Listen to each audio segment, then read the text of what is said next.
大周开国，武后称帝，从此拉开了中国历史上女性统治国家的序幕。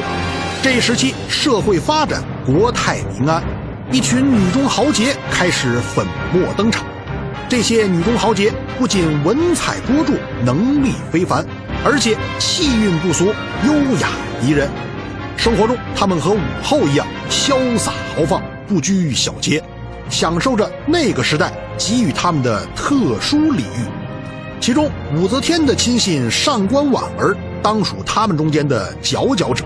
她对外呼风唤雨，对内日遇庶男。今天就让我们一起来揭开这位巾帼宰相的神秘面纱。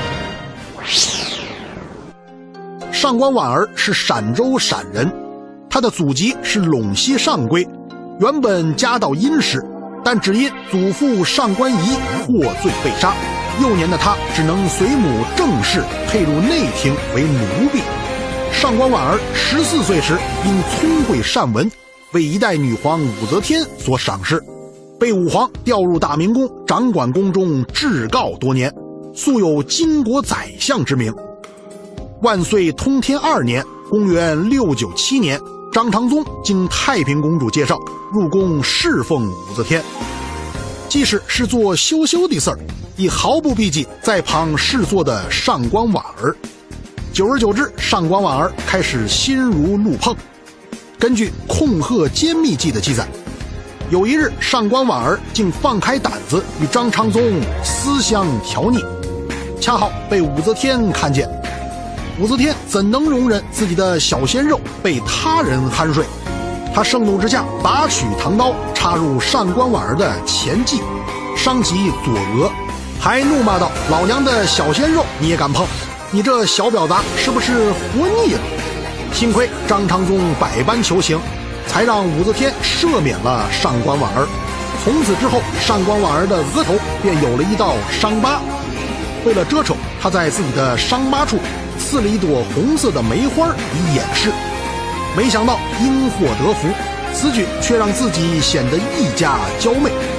宫女们则偷偷以胭脂在前额点红效仿，大明宫渐渐流行起了这种红梅妆。小编我估计，上官婉儿肯定没想到，自己原本用来遮丑的举动，竟然能够引领大唐皇宫的时尚潮流。本该知错收敛的她，此时非但没有半点自责之心，反而更加放荡不羁。依靠姣好的面容，她很快勾引了太子李显，跟李大帅锅天天黏在一起。后来李显被废，远戍军州，上官婉儿又赶紧去申报武三思的大腿。武三思被这位女神迷得神魂颠倒，上官婉儿叫她干什么她就干什么，就差没把她当妈了。对上官姐姐来说，这些上钩的鲜肉不过是她的政治砝码。不管是皇太子还是武三思，此2人中必有一人能最终掌握朝局，自己的投资一定稳赚不赔。想了解上官婉儿是如何勾引李显和武三思，就请拿起手机扫描屏幕中间的2维码，或者微信搜索你妹12306，关注林克脑研所，输入关键字上官2个字，即可看到你想要了解的内容。记住，一定是输入上官2个字。果然，公元705年，李显从衰老的武则天手中接过皇权，登基成了大唐新皇，是为唐中宗。刚上台的唐中宗随即册封老行人上官婉儿为昭容，使上官婉儿的权势更加鼎盛。得势后的上官婉儿秘密购买私宅，背着老公在宫外和一些风流倜傥的花花公子勾勾搭搭。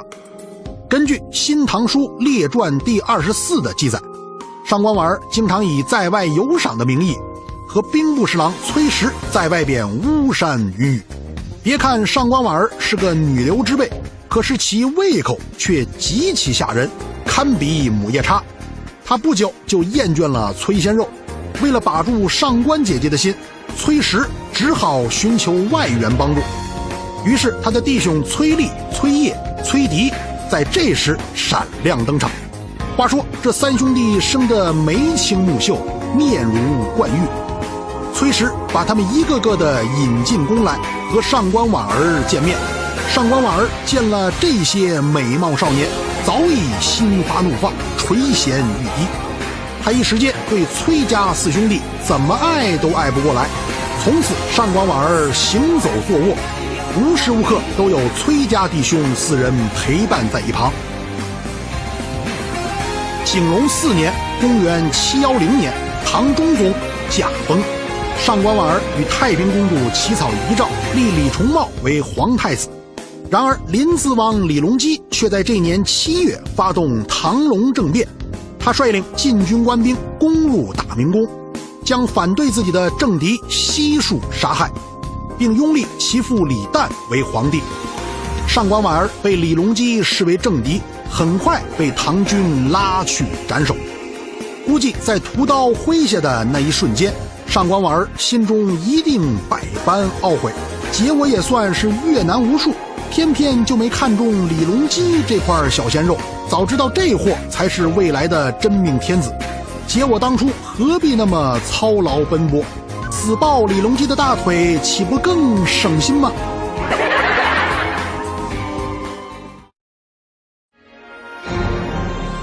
上官婉儿带着难以言说的遗憾离开了人世，而李唐皇室的男男女女却没有因此而停止他们的脚步，依旧每日继续他们的风月韵事、浮华生活。然而正所谓穷奢极欲，暂免荒淫，在之后的岁月中，历史再一次教育人们什么是兴衰荣辱，什么又是繁华假象。欢迎大家来看雷史我聊，喜欢我们的节目就请关注节目官方微博微信，微博搜索林克脑研所，微信搜索你妹12306，或者对屏幕中间二维码进行扫荡，我们会为你上交一切节目哟。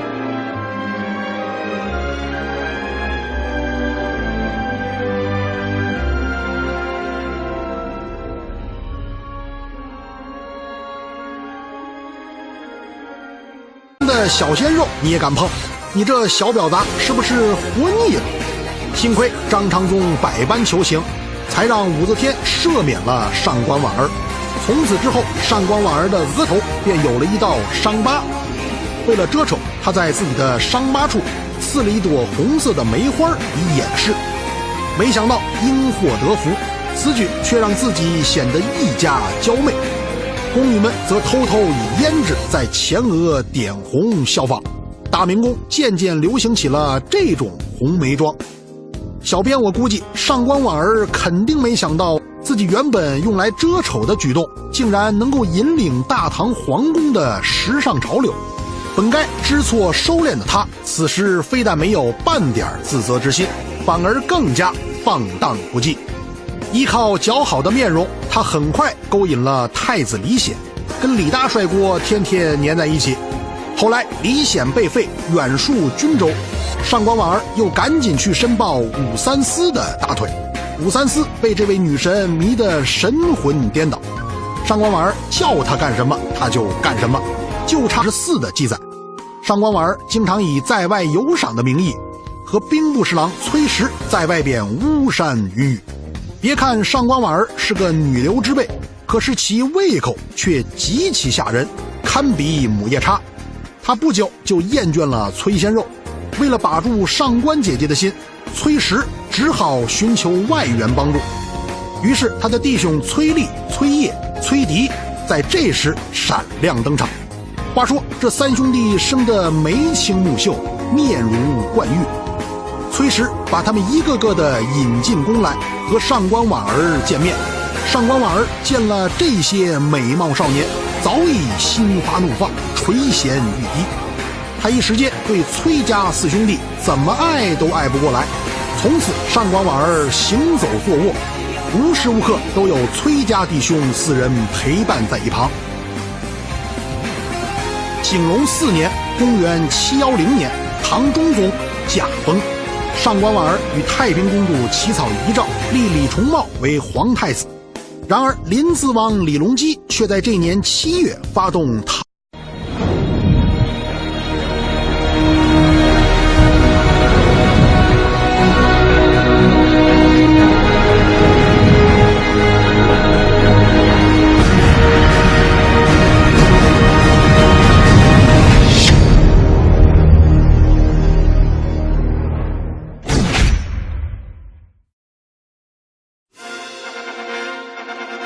大周开国，武后称帝，从此拉开了中国历史上女性统治国家的序幕。这一时期，社会发展，国泰民安，一群女中豪杰开始粉墨登场。这些女中豪杰不仅文采多著，能力非凡，而且气韵不俗，优雅宜人。生活中，她们和武后一样潇洒豪放，不拘小节，享受着那个时代给予她们的特殊礼遇。其中，武则天的亲信上官婉儿当属他们中间的佼佼者。她对外呼风唤雨，对内日遇庶男。今天就让我们一起来揭开这位巾帼宰相的神秘面纱啊！没把她当妈了。对上官姐姐来说，这些上钩的鲜肉不过是她的政治砝码。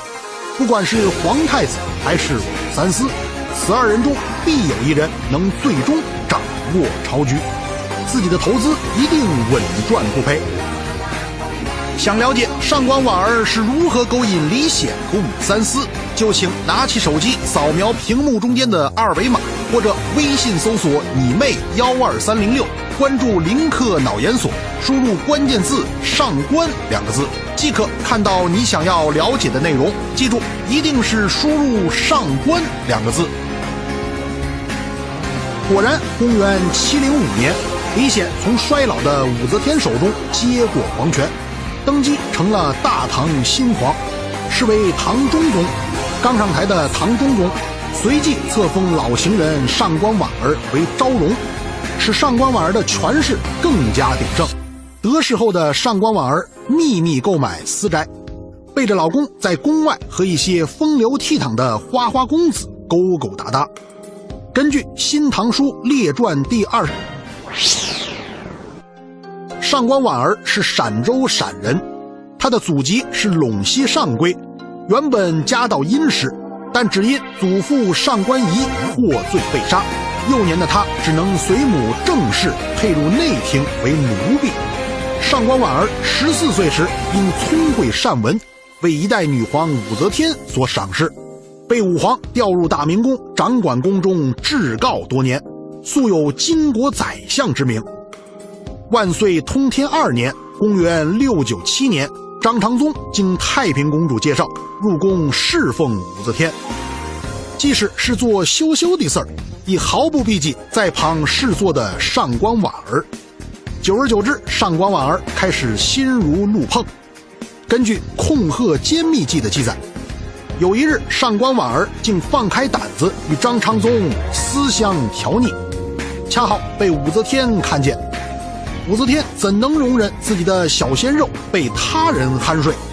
她盛怒之下，拔取唐刀插入上官婉儿的前髻，伤及左额，还怒骂道：“老娘！”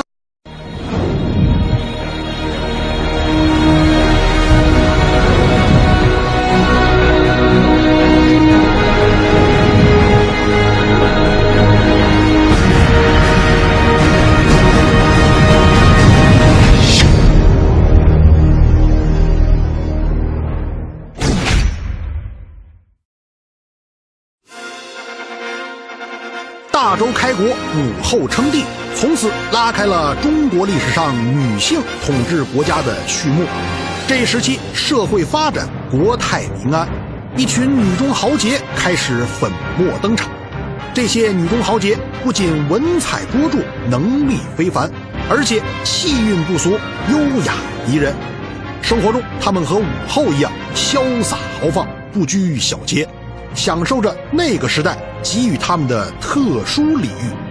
其中，武则天的亲信上官婉儿当属他们中间的佼佼者。她对外呼风唤雨，对内日遇庶男。今天就让我们一起来揭开这位巾帼宰相的神秘面纱。上官婉儿是陕州陕人，她的祖籍是陇西上归，原本家道着。微信搜索你妹12306，关注林克脑研所，输入关键字上官2个字，即可看到你想要了解的内容。记住，一定是输入上官2个字。果然，公元705年，李显从衰老的武则天手中接过皇权，登基成了大唐新皇，是为唐中宗。刚上台的唐中宗随即册封老行人上官婉儿为昭容，使上官婉儿的权势更加鼎盛。得势后的上官婉儿秘密购买私宅，背着老公在宫外和一些风流倜傥的花花公子勾勾搭搭。根据《新唐书列传》第24的记载，上官婉儿经常以在外游赏的名义和兵部侍郎崔实在外边巫山云雨。别看上官婉儿是个女流之辈，可是其胃口却极其吓人，堪比母夜叉。她不久就厌倦了崔鲜肉，为了把住上官姐姐的心，崔实只好寻求外援帮助。于是他的弟兄崔立、崔烨、崔迪在这时闪亮登场。话说这三兄弟生得眉清目秀，面如冠玉。崔实把他们一个个的引进宫来，和上官婉儿见面。上官婉儿见了这些美貌少年，早已心花怒放，垂涎欲滴。他一时间对崔家四兄弟怎么爱都爱不过来。从此上官婉儿行走坐卧，无时无刻都有崔家弟兄四人陪伴在一旁。景隆4年，公元710年，唐中宗驾崩，上官婉儿与太平公主起草遗诏，立李重茂为皇太子。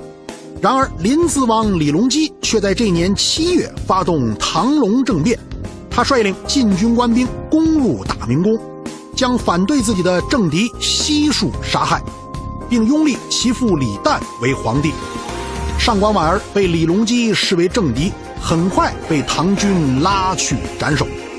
估计在屠刀挥下的那一瞬间，上官婉儿心中一定百般懊悔，结我也算是越难无数，偏偏就没看中李隆基这块小鲜肉，早知道这货才是未来的真命天子，结我当初何必那么操劳奔波，死抱李隆基的大腿，岂不更省心吗？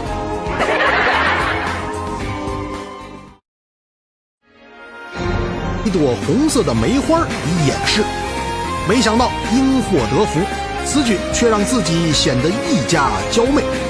宫女们则偷偷以胭脂在前额点红效仿，大明宫渐渐流行起了这种红梅妆。小编我估计上官婉儿肯定没想到，自己原本用来遮丑的举动，竟然能够引领大唐皇宫的时尚潮流。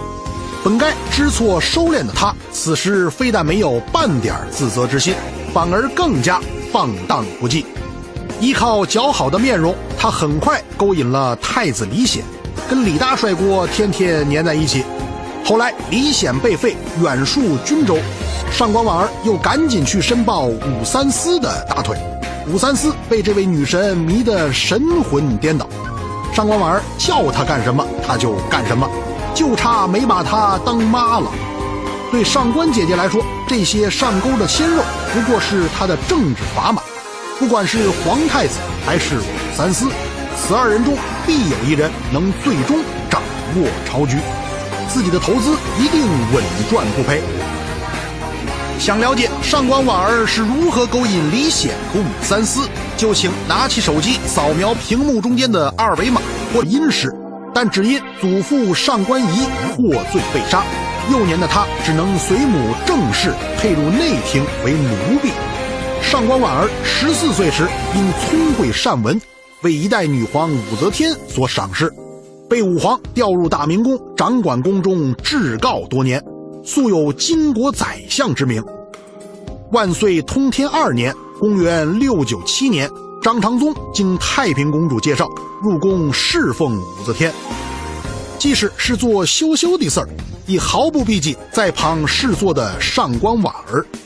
久而久之，上官婉儿开始心如怒碰。根据《控鹤歼密记》的记载，有一日上官婉儿竟放开胆子与张长宗私相调腻，恰好被武则天看见。武则天怎能容忍自己的小鲜肉被他人酣睡？他盛怒之下拔取唐刀，插入上官婉儿的前颈，伤及左额，还怒骂道：“老娘的小鲜肉你也敢碰？你这小婊砸是不是活腻了？”幸亏张长宗百般求情，才让武则天赦免了上官婉儿。从此之后，上官婉儿的额头便有了一道伤疤。为了遮丑，他在自己的伤疤处